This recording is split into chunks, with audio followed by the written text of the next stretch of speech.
تو سمجھانا مقصود یہ تھا کہ آقا علیہ السلام کی محبت اور آپ کی ذات اقدس کی حرمت اور عظمت اور آپ کی تعظیم و تکریم کا درس اور سبق جو میلاد مصطفیٰ کے ذریعے دیا جاتا ہے، سیرت طیبہ کے ذریعے تعلیمات پر عمل کے درس کے علاوہ اضافتاً اس پر جو زور دیا جاتا ہے وہ اس لیے کہ حضور کی ذات سے محبت اور ادب کا تعلق استوار ہو، کیونکہ حضور کی ذات اقدس سے محبت اور ادب کا تعلق اصل ایمان ہے، اور حضور کی سنت و سیرت پر اتباع کا تعلق کمال ایمان ہے۔ سمجھ لو، حضور کی ذات سے محبت رہی تو یہ اصل ایمان ہے، اور آقا کی سیرت طیبہ اور سنت پر اتباع ہوئی تو یہ کمال ایمان ہے۔ کمال میں نقص ہو جائے تو اصل زر نہیں جاتا، اصل رہ جاتا ہے، اور اگر اصل چلا جائے تو کمال کا تو وجود ہی نہیں رہتا۔ تو آقا علیہ السلام کی ذات سے محبت ایمان کے شجر ایمان کی جڑ ہے، شجر ایمان کا تنا ہے۔ اگر جڑ کٹ گئی، تنا کٹ گیا تو شاخیں ہری بھری نہیں رہتی، پھل پھول نہیں رہتے، درخت اجڑ جاتا ہے۔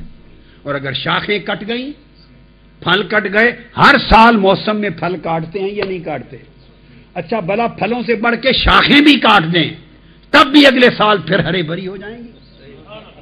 تو اگر اتباع میں کوئی نقص رہ جائے اور جڑ اور تنا سلامت ہو تو اس کے ہرے بھرے ہو جانے کا امکان رہتا ہے کہ تری مل رہی ہے، حضور کی محبت سلامت رہے۔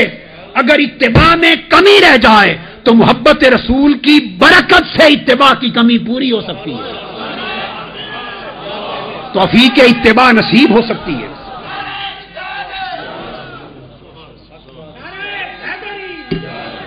توفیق اتباع نصیب ہو سکتی ہے، مگر درخت کی جڑ کٹ گئی اور تنا جڑ سے کٹ گیا تو آپ لاکھ کوشش کرتے پھریں شاخوں اور پھلوں اور پھولوں کو سنبھالنے کی، انہوں نے جلنا ہی جلنا ہے۔ تو محبت رسول اور ادب رسول نہ رہا تو پھر کوئی عمل کسی شاخ پہ سلامت نہیں رہے گا، وہ عمل سمیت ان عامل و عمل کرنے والوں کو اٹھا کے جہنم میں پھینک دیا جائے گا۔ یہ ہے بنیادی قاعدہ اور کلیہ، اصل ایمان اور کمال ایمان کے فرق۔ اب اسی نقطے کو تھوڑا ایلیبوریٹ کر کے اور اگلے جو آیت پڑھی اس پر آنا چاہتا ہوں۔ یہ تو میرے موضوع میں نہیں تھا، یہ جتنی گفتگو کی میں نے تو والسماء ذات البروج کی آیت پڑھی، تو میرا تو یہ موضوع نہیں تھا۔ میں نے تو اصل اتنی بات کہہ دی کہ میلاد کا مقصد حضور کی محبت و ادب پہ ارتکاز کرنا ہے۔ کیوں ہے؟ بس اس کیوں نے یہ چلا دی بات، میرا موضوع نہیں ہے، لیکن اب بات چھڑ گئی تو اسے کنکلوڈ کر کے ادھر آتا ہوں۔ یہ جو بات ہے اب اس پر میں نے قرآن کی نص دے دی نا، کوئی شک نہ رہا۔ اب حدیث نبوی کی بھی ایک نص دے دیتا ہوں، اور جو حدیث کوٹ کر رہا ہوں یہ بھی صحیح بخاری کی حدیث صحیح ہے۔ بعض لوگ بڑا شور مچاتے ہیں بخاری کا، بڑا برا نہیں ہوتا بخاری کو، وہ خالی بخار ہی بخار ہوتا ہے، بخاری کو نہیں پڑا ہوتا، ایسے شور ہوتا ہے بس۔ آقا علیہ السلام کی مجلس میں ایک صحابی بیٹھا کرتے تھے، اور ان کا کام یہ تھا جب مجلس میں بیٹھتے تو سارا دن وہ صحابی دیکھتے کہ جو آتا ہے اپنا دکھڑا سناتا ہے، آقا ہر کوئی اپنا دکھڑا سناتا ہے، دکھ سناتا ہے، اپنی پریشانی بیان کرتا ہے، کبھی لوگوں کی پریشانی، کبھی حضور کو امت کی پریشانی، کبھی آخرت میں امت کی پریشانی، کبھی دین کا مسئلہ، سوچ، ہر وقت آقا غم میں، فکر میں، سوچ میں رہتے ہیں۔ اور قرآن مجید میں بھی جا بجا آیتیں آئیں، اللہ پاک یہ فرماتے ہیں میرے محبوب اتنا فکر نہ کیا کر، اپنی جان کو تکلیف میں مبتلا نہ کر، جا بجا ہے قرآن مجید میں۔ وہ دیکھتے تھے صحابی کہ ہر شخص آ کے اپنا دکھ لے کے آتا ہے، اور آقا علیہ السلام ہر ایک کا غم بانٹتے ہیں، مگر آقا علیہ السلام کو خوش کوئی نہیں کرتا، ہنساتا کوئی نہیں۔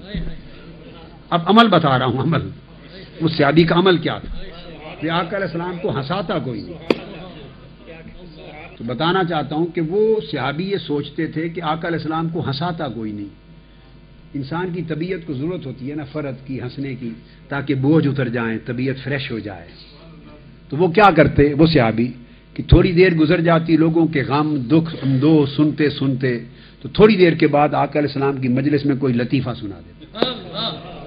تو اس کا عمل صالح اور عبادت کیا تھی؟ حضور کو لطیفے سنانا، یہ عبادت تھی اس کی۔ یہ میں صحیح بخاری بتا رہا ہوں، اور شارحین نے تو لکھا ہے، کیا امام اسقلانی نے اور کیا قسطلانی نے اور کیا عینی نے اور کیا قاضی ایاز نے شرح مسلم میں اور کیا امام نووی نے صحیح مسلم کی شرح میں، ہر ایک نے لکھا ہے، مگر میں ان سب کے چھوڑ کر اس کی شرح میں علامہ ابن تیمیہ کو کوٹ کر رہا ہوں۔ اس کی شرح میں، اس حدیث کی شرح میں علامہ ابن تیمیہ کو کوٹ کر رہا ہوں، ان کی کتاب الایمان اور مجموع الفتاوی، دونوں جگہ اٹھا کے دیکھ لیجیے۔ تو اب آپ کو کسی کو حوالے کا پتہ نہ چلے تو بڑی سادہ آسان طریقہ، کمپیوٹر پہ چلے جائیں، مجموع الفتاوی ابن تیمیہ کا یہ حدیث صحیح بخاری کی فیڈ کریں اور ابن تیمیہ کے مجموع الفتاوی یا کتاب الایمان کی بحث نکالیں، پوری بحث مل جائے گی، پھر اصل کتاب اٹھا لیں۔ یہ نہیں ہے کہ کسی کے چھپا رہ جائے، یہ بڑا اوپن ابن تیمیہ کا نقطہ نظر ہے، بڑی تفصیلی بحث ہے، موقف ہے۔ اس صحابی کی عبادت کیا تھی؟ آقا علیہ السلام کو لطیفے سنانا، رسول علیہ السلام کو ہنسانا، اور وہ سمجھتا تھا کہ اس سے آقا خوش ہو جائیں گے، میرے لطیفہ سنانے سے خوش ہونے سے کچھ آپ کا غم اتر جائے گا، بوجھ اتر جائے گا۔ بس ان کا یہی ذوق تھا، یہی شوق تھا، یہی عبادت تھی، یہی محبت تھی۔ اب اس صحابی سے ایک گناہ کبیرہ کا ارتکاب ہو گیا، اس پر 80 کوڑے کی سزا دی گئی۔ آقا علیہ السلام کے زمانہ اقدس میں کوڑے کی سزا ہو گئی، وہ پھر نہیں رہ سکا، اس کے بعد پھر غلطی کا ارتکاب کر بیٹھے، پھر کوڑوں کی سزا ہوگی۔ انسان ہے، کمزوری ہے۔ ایک روز آقا علیہ السلام کی مجلس میں، آپ اندر گھر تھے، تشریف نہیں لائے تھے، باہر مسجد نبوی میں صحابہ کرام حلقہ میں بیٹھے ہیں اور اسی صحابی کا ذکر کر رہے ہیں،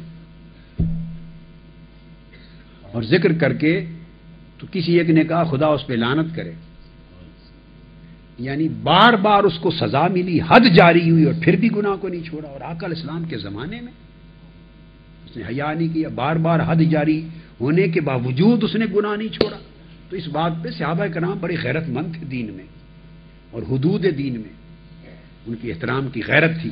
تو کسی نے لعنت کا لفظ بول دیا، اس پر لعنت بھیج دی۔ عین اس وقت آقا علیہ السلام باہر تشریف لائے، آپ نے سن لیا کہ اس پر لعنت بھیج رہے ہیں، اس وجہ سے کہ بار بار حد جاری ہونے کے باوجود وہ گناہ کا ارتکاب کرتا ہے۔ آقا علیہ السلام جلال میں آ گئے، فرمایا لا تلعنوہ، خبردار اس شخص پہ لعنت نہ بھیجو، فإنہ یحب اللہ ورسولہ، وہ اللہ اور اس کے محبوب مصطفیٰ سے محبت کرتا ہے۔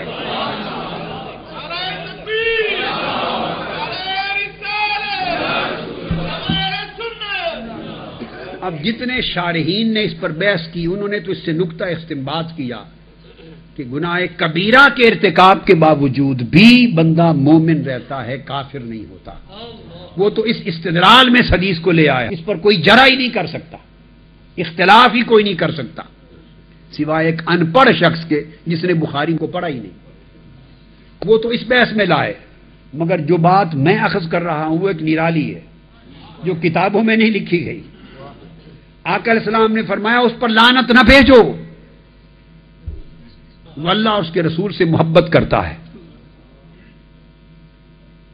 اب پہلی بات تو یہ ذرا تجزیہ تو کریں، وہ اللہ رسول سے محبت کیا کرتا ہے؟ حد جاری ہوئی 80 کوڑے اور اس کے باوجود گناہ کبیرہ کا ارتکاب کیے جا رہا ہے، کیا اس طرز عمل کو محبت کہتے ہیں؟ اس طرز عمل کو محبت کہتے ہیں؟ نہیں۔ اس کا مطلب یہ ہے کہ آقا علیہ السلام نے جب فرمایا کہ اللہ رسول سے محبت کرتا ہے تو آپ کا اشارہ اس کا ارتکاب کبائر کی طرف اور اجراء حدود کی طرف نہیں تھا، اشارہ اس کے اس طرز عمل کی طرف نہیں تھا، اس کو ایک طرف رکھا۔ جب فرمایا وہ اللہ رسول سے محبت کرتا ہے، اب اللہ سے محبت کا عالم تو یہ ہے کہ اللہ کے حکم کی خلاف ورزی ہو رہی ہے، حکم الہی کی، انما الخمر والمیسر والانصاب والازلام رجس من عمل الشیطان فاجتنبوہ، حکم الہی کی، قرآن کی خلاف ورزی ہو رہی ہے۔ اور رسول کی سے محبت کرنا کیا ہے؟ پھر کیا نکلا؟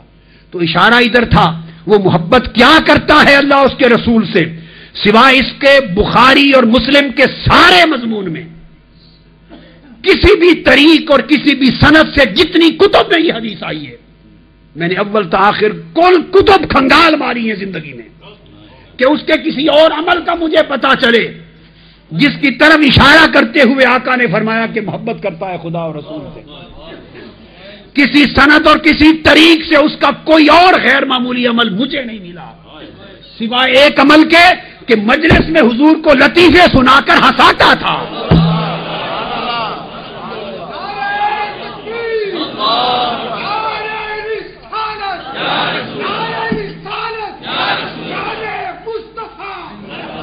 لطیفے سنا کے ہنساتا تھا۔ یہ مصطفیٰ کو وقفے وقفے سے ہنسانے کا فکر سوائے محبت کے کوئی اور نہیں کر سکتا، اس لیے کہ اسے غرض نہیں کہ احد میں صحابہ کی فوجوں کی سب بندی کیسے ہوگی، بدر میں کیسی ہوگی، خندق کیسے کھدے گی، یہ عمل کیسے ہوگا، یہ مدینہ کی حفاظت کیسے ہوگی، مکہ فتح کیسے ہوگا۔ اس نے کہا اس کے فکر کرنے والے بہت ہیں، اس کا فکر کرنے والے بہت ہیں، ایک بات ہے جس کا فکر کوئی نہیں کرتا۔ ہر کوئی آتا ہے آقا سے سنجیدہ باتیں کرتا ہے، حضور اس کا کیا ہو، اس کا کیا ہو، اس کا کیا ہو، سارا دن حضور فکر اور سنجیدگی اور غم میں رہتے ہیں۔ یہ فکر کوئی نہیں کرتا کہ حضور کو کوئی ہنسا کر آپ کی طبیعت کو فرحت دے، حضور کے لبوں کا مسکرانا آ جائے، حضور خوش ہو جائیں، مسکرا اٹھیں اور حضور کا غم دور ہو جائے، یہ فکر کوئی نہیں کرتا۔ میرے مصطفیٰ نے فرمایا مجھے ہنسانے کی فکر کرنا، اس سے بڑی خدا رسول سے محبت کی دلیل کوئی نہیں۔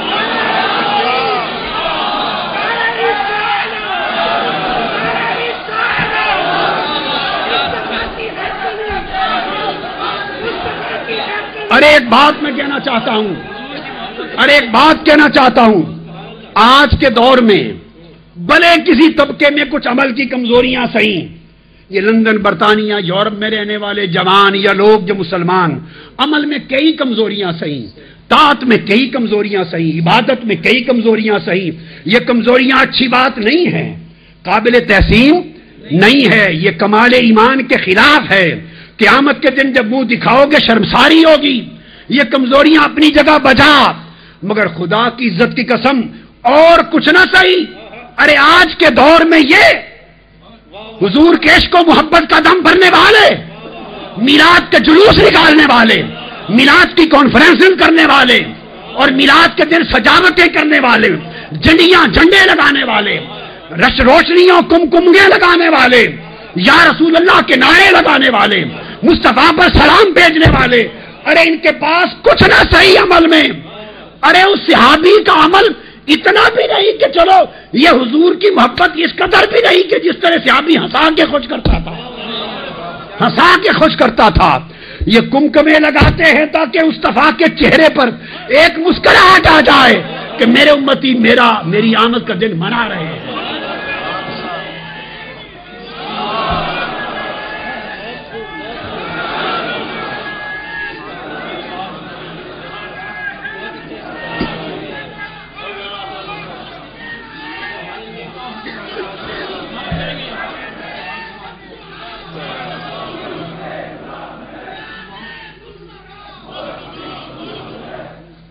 اس لیے ایک دوسرے کے اعمال و احوال پہ تانا زنی نہ کیا کرو، معلوم نہیں یار کو کس کا عمل پسند آئے، معلوم نہیں حضور کو کس کی ادا پسند آ جائے، دیکھا نہیں لطیفے سنانے والے کی ادا پسند آ گئی، میں خبردار لعنت نہ بھیجنا اس پر، اس کے دل میں میری اور میں اللہ کی محبت ہے۔ تو آقا نے تصدیق فرما دی اس کی محبت رسول پر، تو پتہ چلا کہ اعمال کی کمزوریوں کے باوجود بھی اصل محبت کا وجود درست ہے، اور اگر یہ بچ جائے تو پھر کمال ایمان اور اتباع کی توفیقات نصیب ہو جاتی ہیں، پھر درخت ہرے بھرے ہو جاتے ہیں، اور جڑی کٹ جائے تو کچھ نہیں بچتا۔ لہذا یہ جو طریق ہے میلاد مصطفیٰ کا، یہ جو طریق اہل سنت ہے عشق مصطفیٰ کا، اس میں اور کئی کمزوریاں میں عملاً آج کی دنیا میں ہم وقت دیکھتا رہتا ہوں، مگر چلو اور بہت سی خوبیاں نہ صحیح، بلا اتنا تو ہے کہ حضور کی محبت کی اصل سنبھال کے بیٹھے ہیں۔